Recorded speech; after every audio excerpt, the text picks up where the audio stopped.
Well, thanks. Thanks so much to David for inviting me to come to this event today, to your both House of Worship and public meeting space. I appreciate that. I have been talking about this book, but more importantly, the issues therein, for a little over a year and a half now, all around the country, and pretty much anyone who will listen. Because I think the issues that I talk about, they're not the only challenges that our country faces, but they represent among the most important challenges for the next generation. And they have to do with how we provide economic opportunity, to whom we provide it, to whom we have denied it, why that is, and how we improve on affording opportunity to everyone. So that's the front of the book. There's a boot on it with a bootstrap. You can guess what that's about. What is the myth? So the myth is a collection of narratives. Maybe foremost among those is this first narrative that says, essentially, that if you work hard enough in the US, you will succeed. That is a narrative. It is an aspiration in some sense, too. I've attributed in part to Horatio Alger. Although it turns out that we actually distorted Horatio Alger's messages in his book. Horatio had other problems. I'm not going to get into it. But the messages in his book were, in fact, about something a little bit different. This is the foreword to one of his books. And what he's really saying here is his books are an appeal to make people aware of the plight of poor kids in cities and asking that folks who can get involved to help them might get involved. That's really that was the thrust of his books. The thrust of his books was not to say, you can all pull yourself up by your bootstraps.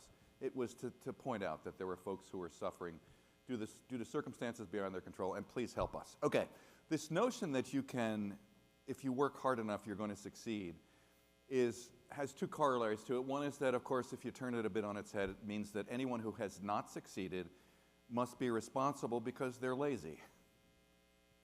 They haven't worked hard enough. They've made bad decisions. That's not a small thing, and it's not as if there are only a few people in the US who still believe that. There are lots. There is survey data that says that is a very widespread notion. Yes, hard work will get you ahead, and yes, when we look at the poor, which is the second corollary, we have built up a vast well of mistrust about the poor, because after all, why aren't they doing well as I am, right? Look at me, I have money, I have a house, I'm financially stable. Why is that? Well, it must be because I'm brilliant and I've worked hard. And then when I looked at the poor, it's because it must be the converse. They are not brilliant enough and they certainly haven't worked hard enough. So those perceptions are bad just on the face of them. They're inaccurate, they're disrespectful. Even worse than that, as I will show in a second, they've been used consistently to craft an economy and a set of public policies that reinforce the consequences of this narrative.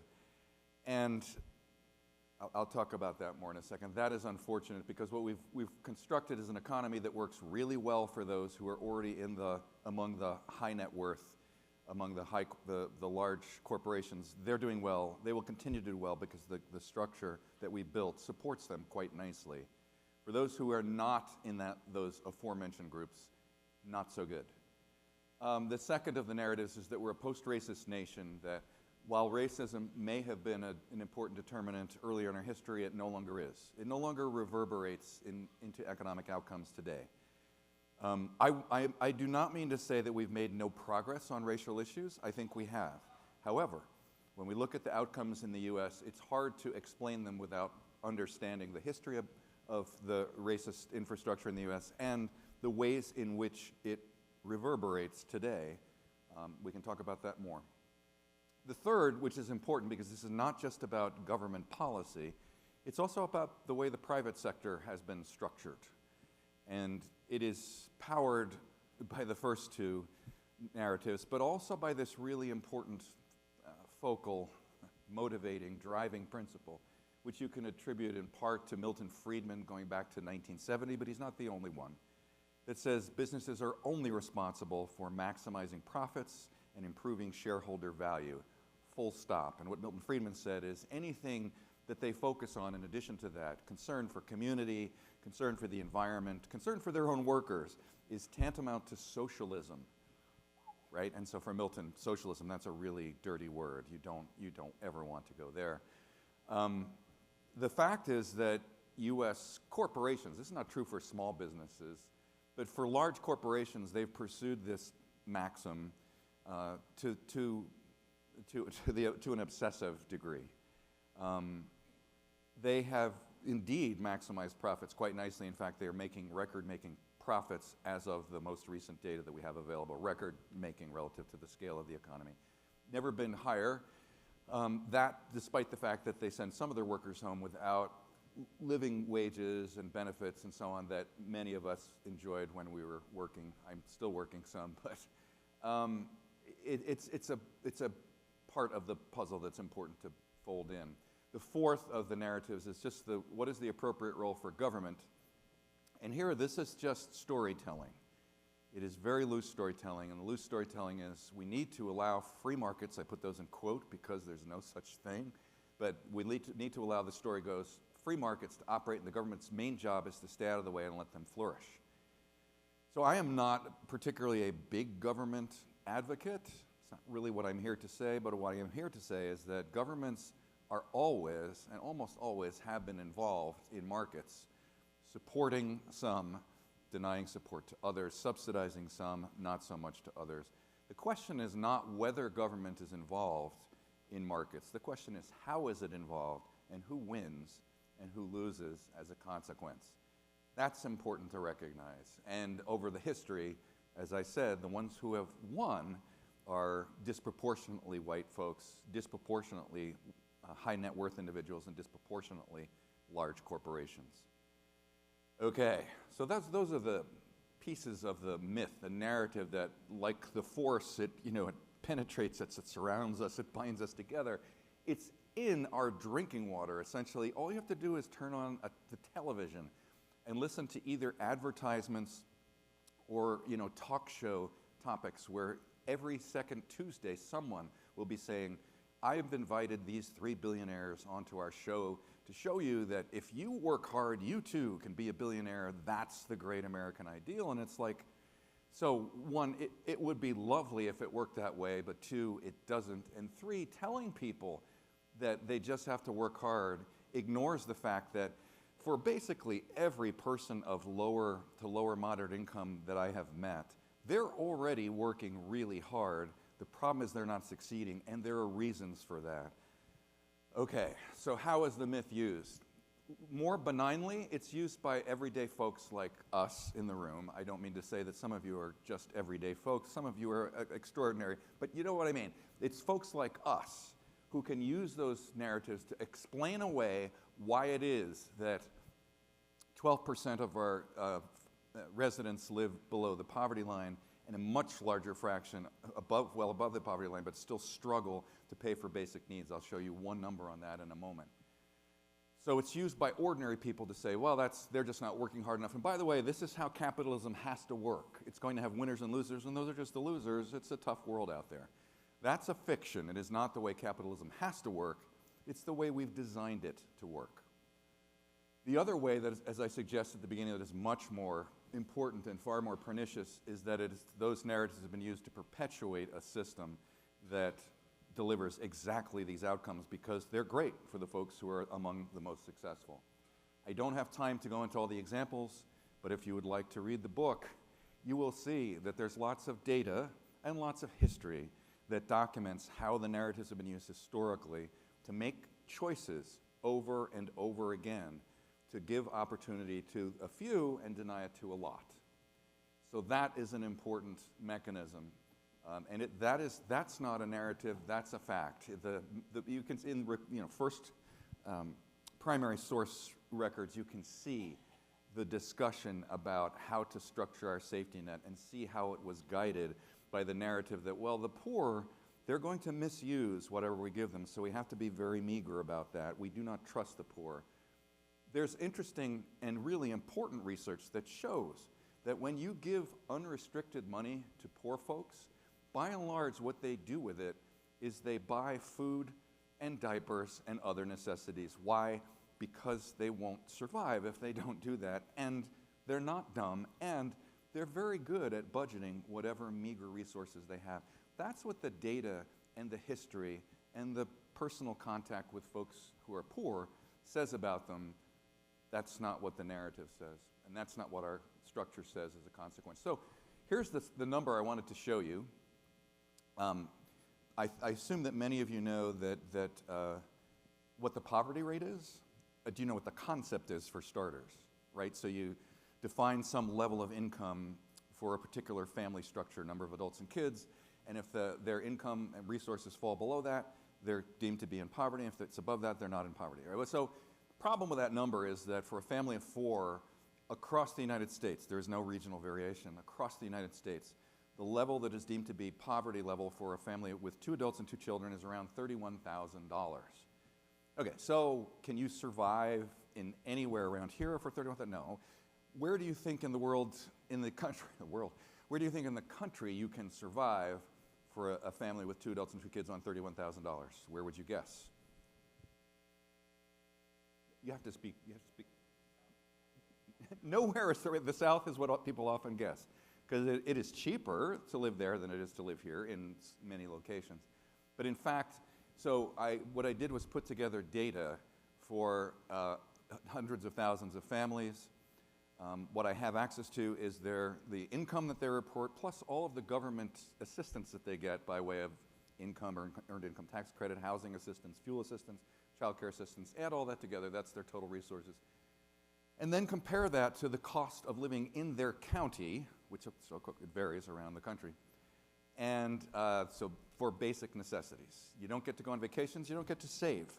You don't get to do anything fun. What you have to do is eat, have a roof over your head, have transportation, only that is necessary to get you to your job, some minimum level of health care and clothing and so on, just necessities. Compare the family resources around the country to the cost of buying basic necessities, and the fact is more than 1/3 of families in the United States are falling short of paying for basic necessities. There's some judgments to make in constructing this. I'm being conservative in the sense of keeping the number low.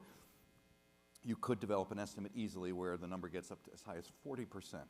But even if it's 1/3, 1/3 of families in the US can't really afford basic necessities even after they've been given the government assistance that's implied by our little safety net.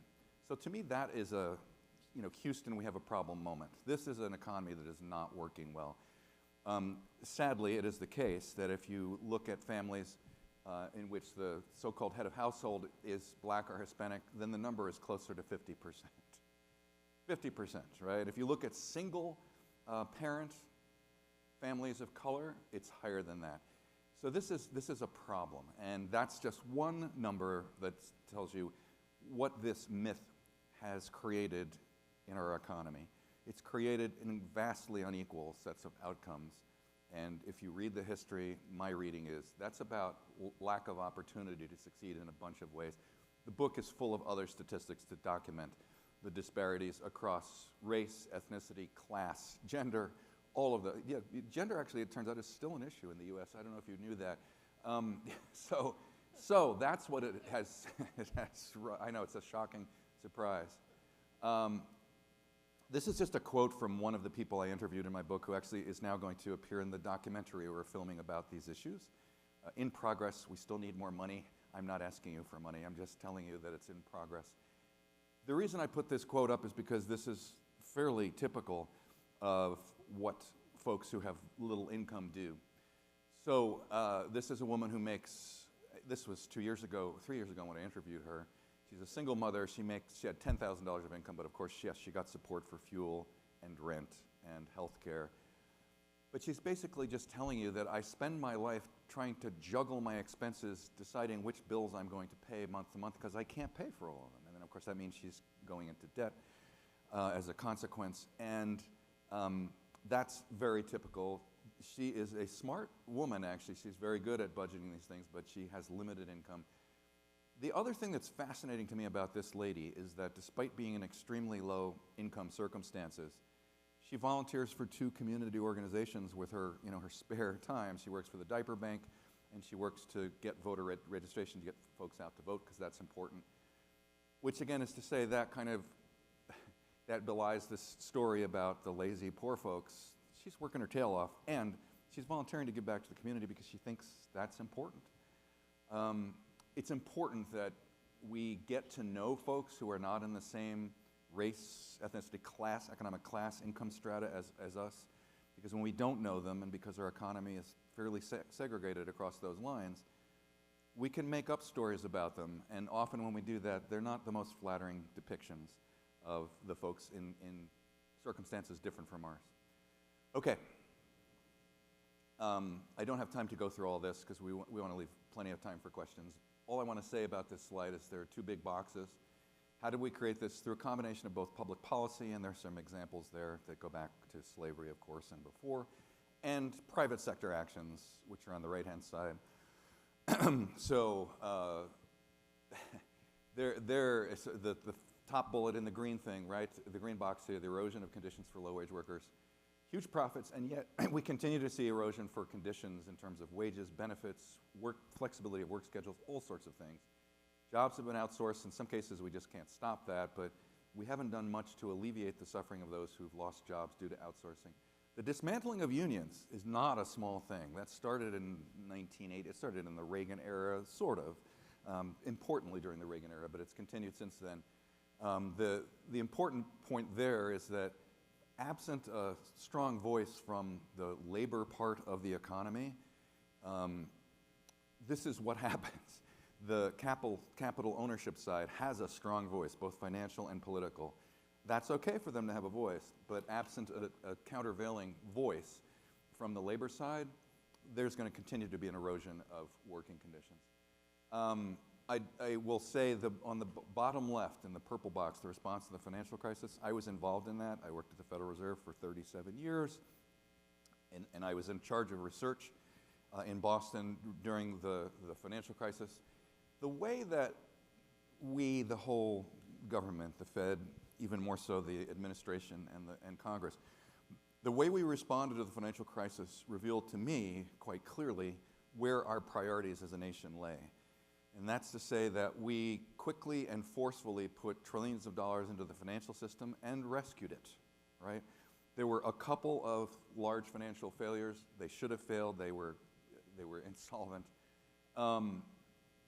But most of them survived, even though among the 19 largest financial institutions in the United States, I happened to be there when we were doing the evaluation, all of them probably would have failed had they not had support from the government. But at the same time, we could not really muster the resources to save millions of households from facing foreclosure.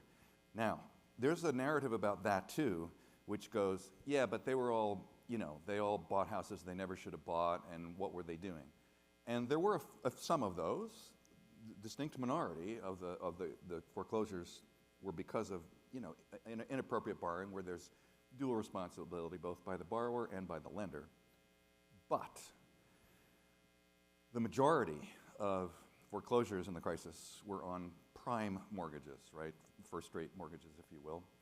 And even among those that were subprime, the major mechanism involved in foreclosure was not that they just got into a mortgage and it fell apart at the beginning. That's not what characterized most of the mortgages. They were in mortgages, they put some money down at the beginning, but what happened is the value of their house during this recession and crisis went down by between 20 and 60%, depending on which region you lived in. And if the value of your house goes down that much, and now your house is worth much less than the amount you borrowed, and you're in the middle of a recession, and you've lost either your job or you've reduced hours, you've lost income, you can't pay the mortgage, and you can't sell the house to extinguish the mortgage, and the only option in that case is foreclosure, and that was the preponderance of foreclosures, which is to say, again, that wasn't their fault. They went in putting money down, they purchased a house, they were responsible, they'd been paying all along. They got hit by a recession, and they got hit by a dramatic decline in house prices like we had not seen nationwide before. But we could not come up with a policy to really save most of them, although proposals were made. I made one of them myself, but they didn't pay attention to it. Okay, so how do we fix this? And then we'll get to questions. How do we fix this? So changing the narrative would be a good idea. There are still people who hold to these false narratives. Is that easy to do? Nope, whole nother lecture or discussion we can have about that. There are ways, but it takes time, and I think we should start. And in a way, we can all play a part in that, because my guess is, in the next 12 months, you will be in a conversation where somebody will say something about the poor, about unemployment insurance, about some form of relief, or about the way markets work, free markets, right? Where you'll have an opportunity to politely, I emphasize, I'm not yelling at anybody, but politely engage them and say, why do you say that? Is it true that poor people are lazy? Whatever. We can all help change the narrative. There are more forceful ways to do that too. As I said, I'm working on a documentary. I hope that will change at least 25 people's minds when they see it. Maybe more than 25, we'll see. So investments that provide opportunity to everyone. Early childhood education. I didn't make this up. Nobel Prize economist Jim Heckman and a bunch of other workers have documented the benefits of early childhood education. They're enormous. For every dollar you put in, you get $8 to $10 back. That's a better investment even than Trump's Bitcoin. So, yeah. So we should be doing that nationwide. And there is actually some bipartisan support for that. We have not quite made it a standard yet, but great. Secondary education, I don't talk much about in these slides because it's a whole other set of lectures, and I'm not the greatest expert in that. But this is to emphasize community colleges who educate more than 40% of our folks post-secondary and are often underfunded, but there are terrific programs in existence, they're just not widespread enough, that provide reliable pathways from high school through to community college with skills to private sector partners who have jobs at the other end. It's really important, right? Getting tooled up and then saying, just go take care of yourself isn't as good as saying, you now have the skills to work with this company who's part of this program. In fact, they help design the curriculum so that you would be tooled up for the job that they are trying to hire for. Great examples of those. Does it cost money? Some, yes, but not big dollars, just some dollars. There's a whole bunch of workplace reforms that are more contentious. Even economists disagree on whether we should raise the minimum wage. They're all over the map on this. My reading of all of the research is we could do it. Would it be easy? No. Can we afford to? Well, the profits earned by large corporations in 2022 and 2023 were $2.6 and $2.7 trillion respectively. That's a lot. I'm not saying they should earn zero profits. Profits are important. They can get reinvested in new technologies and process and innovations and so on. That's all good. But if the fact is that of that 2.6, roughly 40%, over $1 trillion in each of those 2 years went to repurchasing their own shares, just to buoy the share price a little more than it would have been otherwise. And so my view is that's money that could have been well spent elsewhere. I can think quickly, I bet you can too, of ways that $1.2 trillion could have been spent. Could we get our hands on it? So could those companies afford to raise wages? Well, in that sense, yes, because instead of boosting their shareholders' market values, they could have been making wages for some of their workers more livable, or improve their health benefits, or a host of other possibilities. But in any event, it's to say that there are resources in the economy in the aggregate that could be used to pay for some of these things: early childhood, community college, workplace reforms. You want to mention housing, right? And there's the housing bill, the Massachusetts housing bill on the form on your tables. I mean, housing it's fundamental. Most of us take it for granted because most of us, maybe not everybody in this room, but most of us have had a roof over our heads since we were born, which is great. If you don't have that, it's devastating. If you haven't read Matthew Desmond's book on eviction and the plight of folks who are in and out of houses all the time, you should. It's hard to read. He spent a year living among folks who were chronically unhoused and just documented the kinds of disruptions and the sort of systemic barriers that they face when they're trying to maintain stability in their families, and yet they're moving into houses, to new school districts, with all of the disruptions that attend that. We need more housing, for sure. We need more affordable housing. The main impediment is we don't have enough houses built in the United States. That's the number one problem. There isn't enough supply. There are other problems. One of the reasons we don't have enough housing is because of zoning restrictions and permitting restrictions and so on. Those are things we could fix. Largely we choose not to because our narratives say, I don't want poor people living near me, right? Because they'll destroy my neighborhood.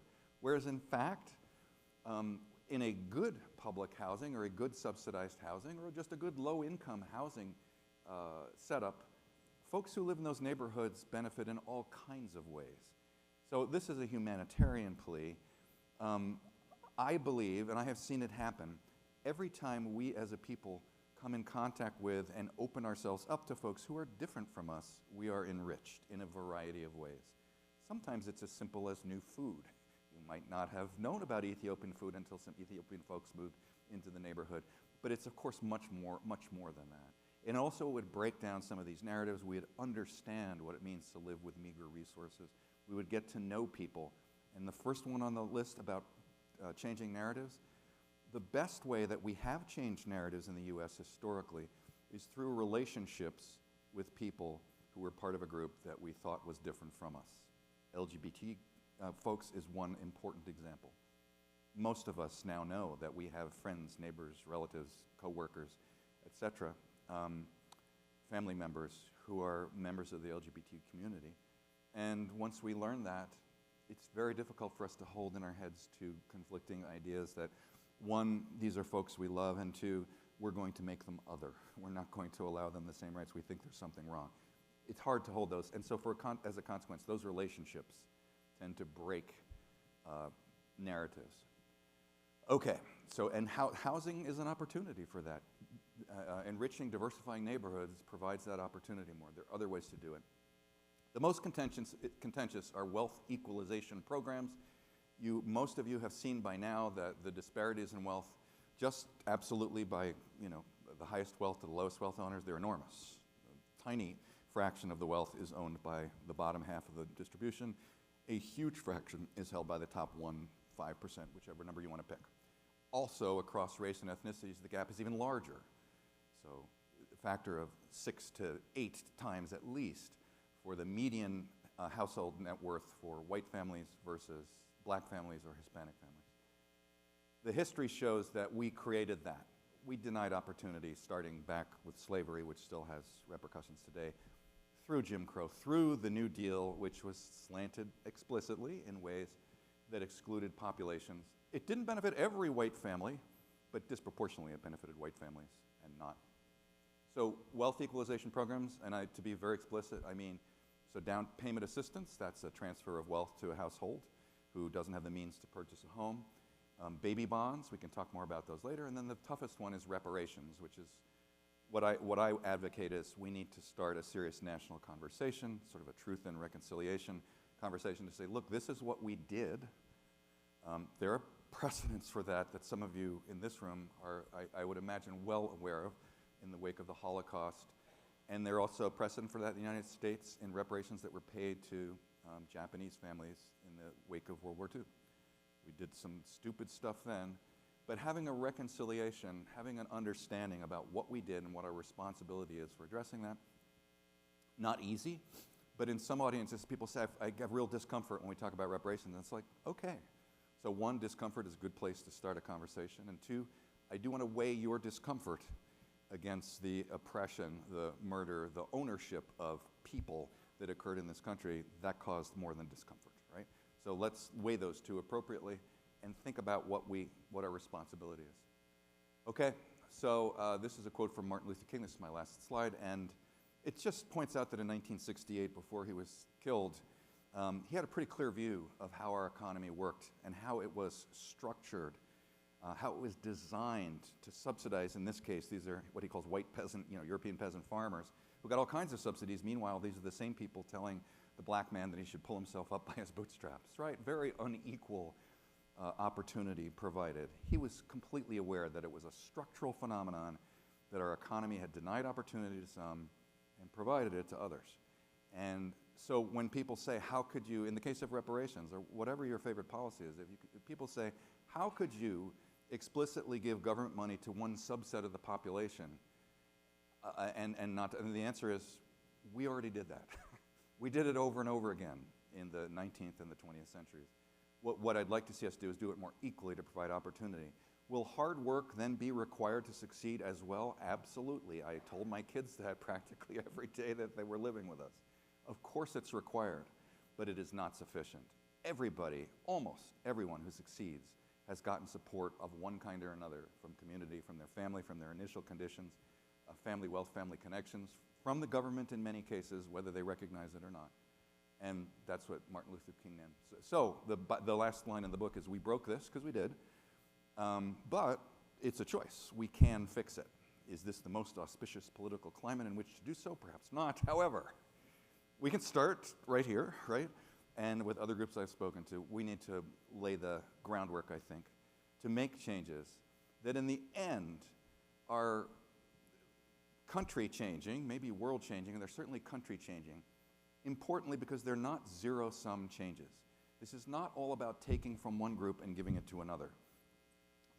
The most important proposals I make here in many ways are about investments in individuals who, once they have had the education, the training, the access to good jobs, stable jobs, life-sustaining jobs, once they have that, they will grow the size of the economy overall to the benefit of everybody, right? Because anyone who's now fully participating in the economy has a sustainable wage. You've created a new source of income.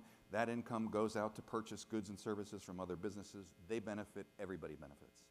So I think seeing it not as a zero sum or you're taking away from me, which is often the way DEI is portrayed, is wrong. It is a positive sum game, and that's the kind of game you want to play. So that's that. These are just extra slides. We're going to talk about it. I'd be happy to take questions about any or all of the above. You couldn't possibly agree with everything I said. Nobody ever has. But we can talk about it.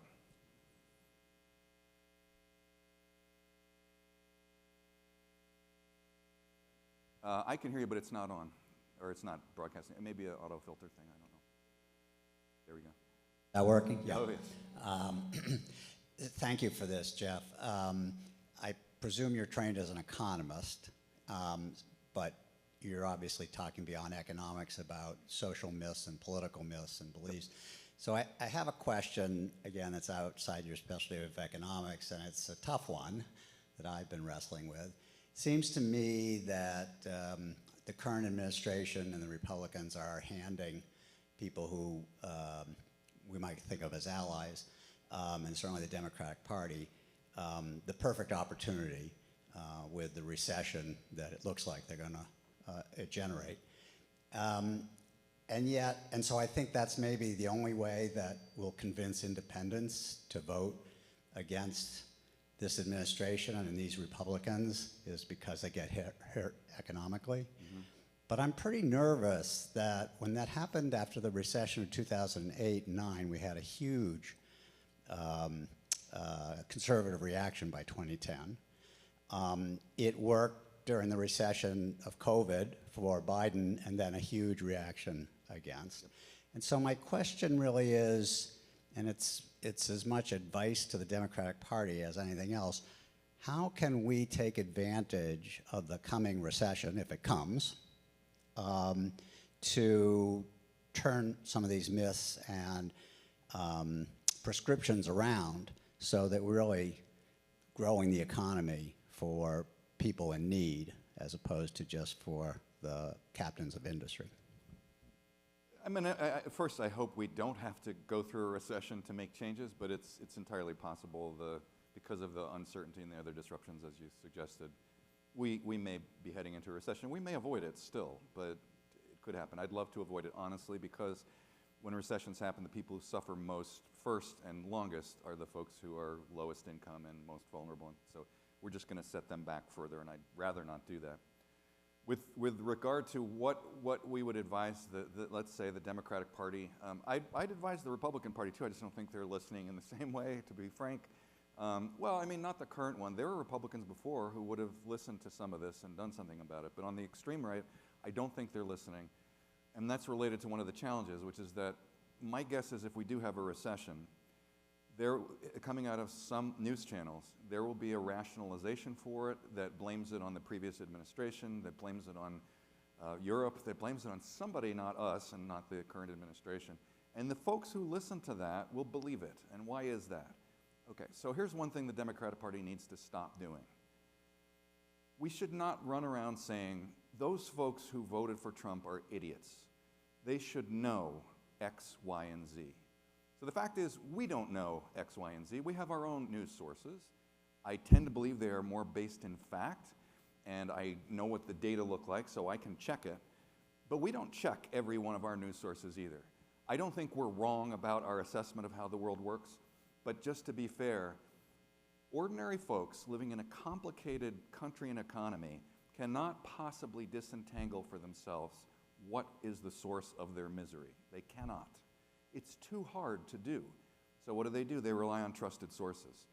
Okay, for those folks who are wedded to the trusted sources that, in my view, are not tethered by the truth, and have another political agenda in mind, which is not to help poor white people, by the way. It had nothing to do with that. But those who are wedded to those sources, and I would estimate that's a third of the country, not 50%, but a third, it's going to be very hard to reach them. So, however, if we stop talking about both them and folks clustered more around the middle, who may well have voted for Trump and so on, stop talking about them as if they're dumb and talk about them as if they are humans, we actually have in mind a program that will benefit them and us, and this is what it looks like. And you begin that discussion by listening to them. What is it that you're suffering right now? What is the thing that bothers you? What is the thing that's most important to you?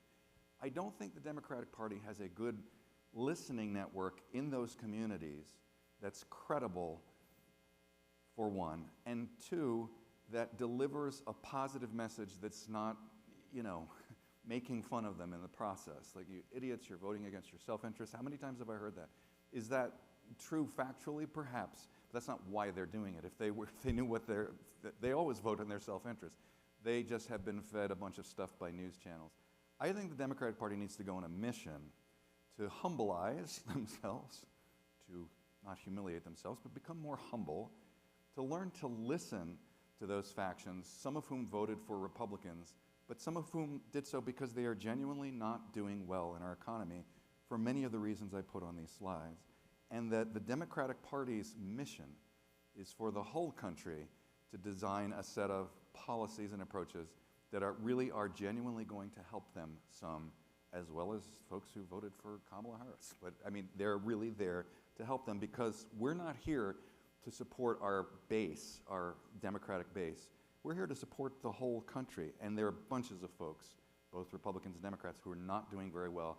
And this analysis says at least a large part of why that's true, and it says what we need to do to change that. So that's a program the Democrats, I think, need to embark on. It's listening, it's building relationships, it's building trust in communities that don't trust government, and they certainly don't trust the Democratic Party. That's a kind of a human thing that needs to happen. If we can build trust with some of them, we'll never reach the far, far right. We can build trust with 5 or 10% of the population that's not voting for Democrats now. That's a victory.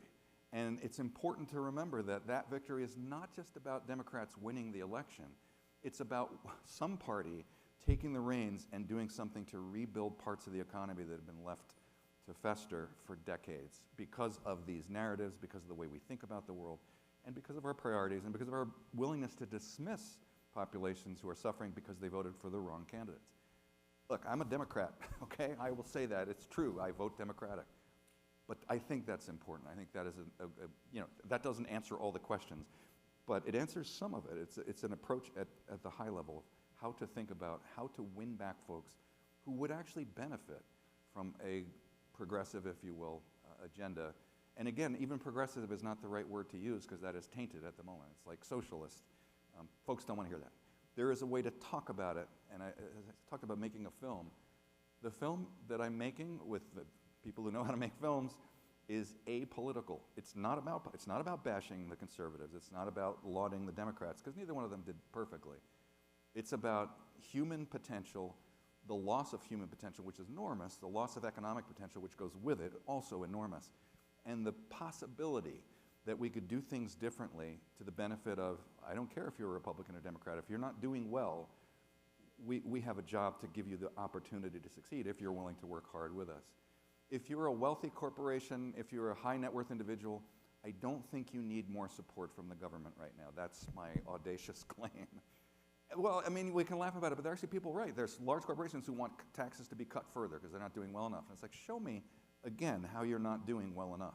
Do you face competition in some cases? Of course, that's the way it works. But are you making record-breaking profits? You are. And that suggests you're doing just fine. You can't even figure out what to do with all those profits, so you repurchase your own shares.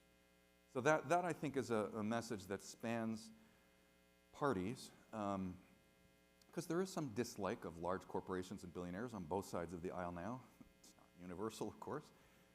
But I think there is a big tent way of thinking about this that's about allowing people to reach their potential and giving them the opportunity truly to succeed where they haven't before. So that's a long answer, but it's an interesting topic, and I'm not a political consultant exactly, but I do have some ideas about the directions we need to go, the attitudes we need to take, the ways we communicate.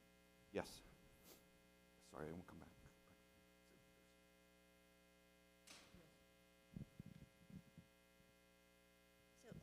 I very much appreciate what you say.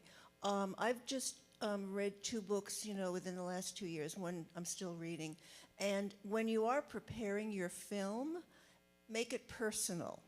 In other words, I'm reading the book Plunder, how Black Americans, were stolen from. And rather than going into statistics, he tells the story of families. Right. The wonderful book by the woman who wrote Caste, having to do with the migration, the black migration to North and to California, was told about individuals. She concentrated on individuals. Telling stories is the best way to reach people. I completely agree. It's great advice, especially for an economist who uses data and statistics and models and all this stuff as my fallback. I mean, there's no equations in this book or anything like that, but still, and I interviewed a bunch of residents for this reason, but the film, way more so. The design of the film is there's a few talking heads and then there's a bunch of people telling their life stories, and they will be able to emphasize all the points we want to make poignantly and in a way that I think people will connect to more strongly. So I'm trying to take your advice. I agree. It's not my natural space. I'm an economist, but I'm learning. I hope I'm still teachable. There was a question here. Hi. I thought your last slide was one of the most interesting in the presentation, because it said that when the farmers came here from Europe, there were people to help them. And I think that I see all this, provide housing and so on and so forth.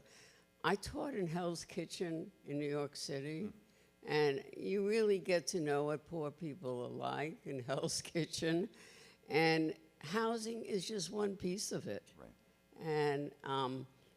And I think that any real effective subsidization or whatever, help, assisted, needs to be a much more global kind of thing. It needs to take in sanitation, health care for your children, how you spend your money, whatever. I mean, I need that. But anyhow, we can talk. that's what I think is missing in many of these housing provision programs. Yeah. And this book is about much more than housing, because I agree, although it doesn't cover everything, it would be way too long. But you're right, there's this whole environment that we've created, and the question is how you support people across multiple facets of that environment. There are a lot of good organizations in the Boston metro area now that do housing assistance, and they recognize that housing is a piece of the puzzle. So is stable employment, in many cases so is healthcare, sometimes it's mental health. It's a bunch of things that go together, and they're starting to wrap those things together into a package that really supports people. But in some ways, the most important message there is we all need a little help at some points in our lives if we're really going to succeed. And some of us get it through our family structure, others do not. And the way our government treats folks who are struggling sometimes is really cruel. It's just like, it is literally pick yourselves up and get going. Yeah, your Steele left Pennsylvania, and that was your life. Sorry, go find a high-tech job in California. What does that mean to somebody who has no income and no training in high-tech? It means nothing. It just means you're dead to us, right? And some of them end up just dying in poverty. We will always ask people to do their part to work, but we need to support them as we always have, but we just have to do it more equally. I have 2 questions. Yeah. The first is, are you selling your book here? I don't sell them usually, but I don't know if you guys brought a couple of copies of the book, but if not, I can tell you where to get it. Great. And when are you running for president? Remember my last name? Yes. Could be an impediment. I just noticed it sitting down. Yeah, Yeah. exactly. I wanted to say, first of all, I agreed with everything you said, so thank you. I may be the only one in the room who does, but I don't think so. I doubt it. Secondly, I've been despairing a lot lately about changing the narrative. I am a product of the American dream. I have parents who didn't even complete high school. I have a PhD. My sisters have graduate degrees. I have relatives who are not, how shall we say, liberal, who look at me and my sisters and think, your dad worked hard. You got what he said. It's all true. And they don't seem to live in an evidence-based world. So arguing or discussing is very, very difficult. And I want to say, first of all, you've given me more hope about ability to change the narrative. But is there anything else that you haven't said that would help us to do that? Because I think changing the narrative is the most important thing we can do. And I don't know how to do it really well. So some of this is about psychology, and I'm far from an expert. I've read a dozen or 20 articles about the psychology of narrative and belief formation and change. So that makes me dangerous because I know a little bit. But there is interesting research that shows that what have been powerful narratives can change through a variety of means. So one, as I said, is relationships. That takes time. And you know, the relationships didn't happen in a vacuum. There were people who got out on the streets and protested about LGBTQ rights first, drew attention to, and then people had courage, and then more and more had courage as they saw more people to come out. But that, in the context of relationships, that can change. There are studies that show that using influencers, you can identify influencers in communities, in schools, in religious institutions, using influencers to spread the message of change about narratives is actually effective. They're a trusted source the way some of the news outlets are. Are they as powerful as the news outlets? I don't know.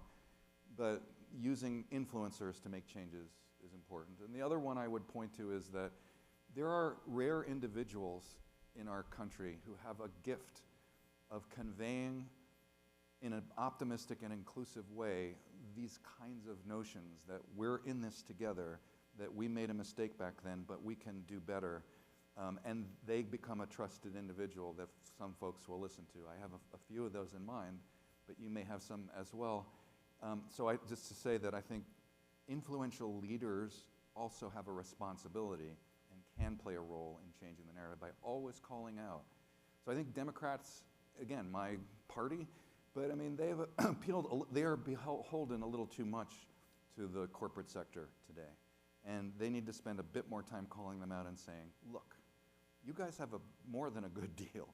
Why don't you come with us on this journey where we're going to make it a good deal for folks who are, 3 orders of magnitude down in the wealth and income scale, or maybe it's 4.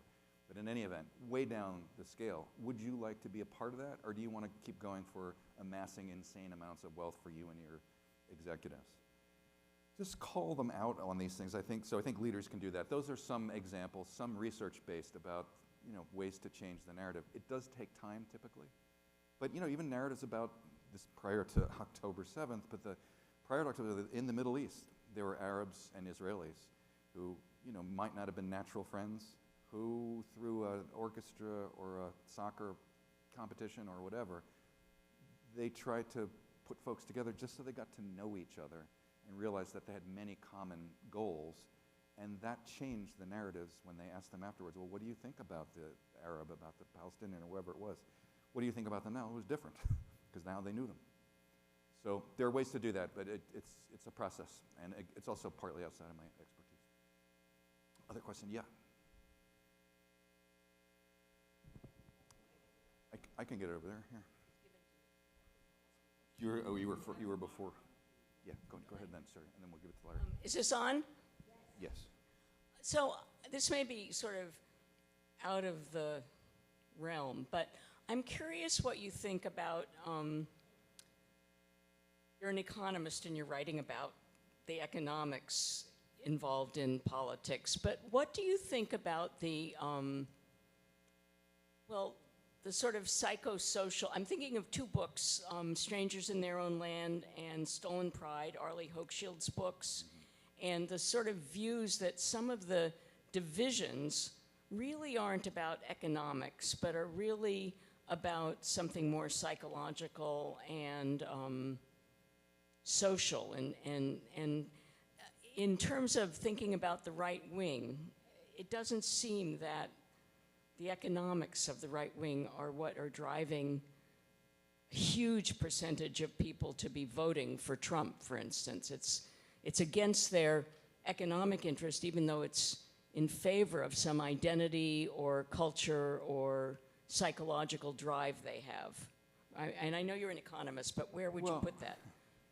I do think there are issues that are not about economics at all that divide the country. I was thinking carefully about what those are exactly. Is it about LGBTQ rights? Not really. So the polls suggest that most people are fine with gay marriage or whatever. I mean, trans is a new thing that all of us are learning more about. I didn't know loads about it 10 years ago. Well, I knew some. But we're learning about this, and that's become a focal point. Why is that?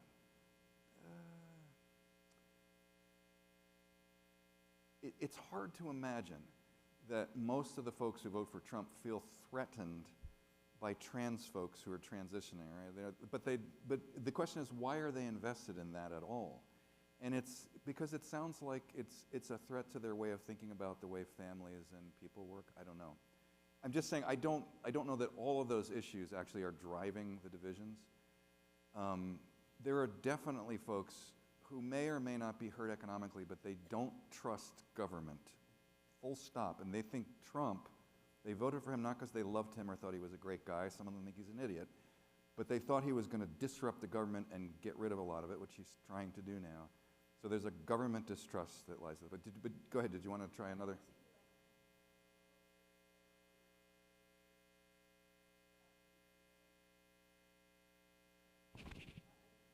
Mike is gone.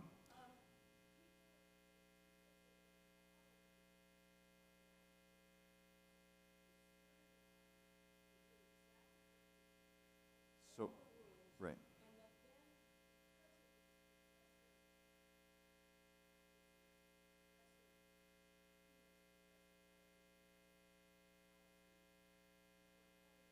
Yeah, okay. But cutting which line is it? That's access to employment, right? I mean, in the end, it's access to economic stability. I'm not saying economics is everything. It's not. That's a mistake I used to make. But so if you couldn't hear us, about folks who feel that the progressive agenda made people who had done the right thing waited in line their whole lives, and somehow somebody got put in line ahead of them because of the progressive agenda, and they missed out. But that's largely about economic opportunity, and it's about a miscasting of what DEI actually does. That's a news outlet issue. They cast DEI as if it was saying white males no longer need apply. So I was in charge of DEI at the Fed in Boston. We never did anything remotely like that. We did things that I hope most people would agree are sensible, which is making sure we had access to the best talent in the entire region, making sure that we built networks with Hispanic and black professionals with whom we did not have any connection or relationship before.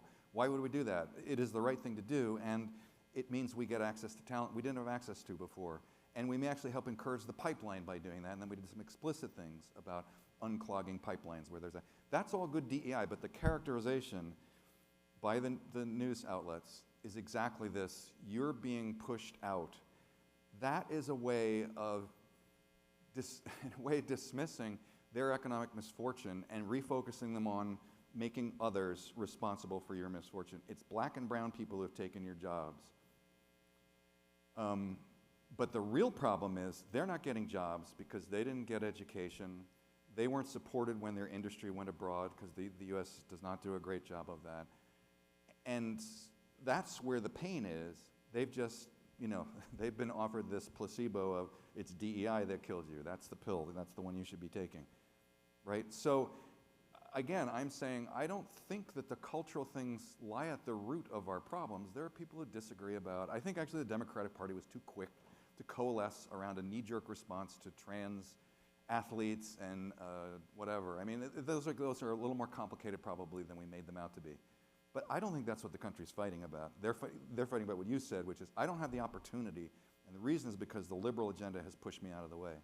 Well, then we need to look at the fact. First, as I said, we need to go listen to those folks, hear that complaint, and then we need to have a trusted source who can say, I get that you're not where you want to be, that you don't have the savings you thought you would or the economic stability. I get it, and we need to do something about that.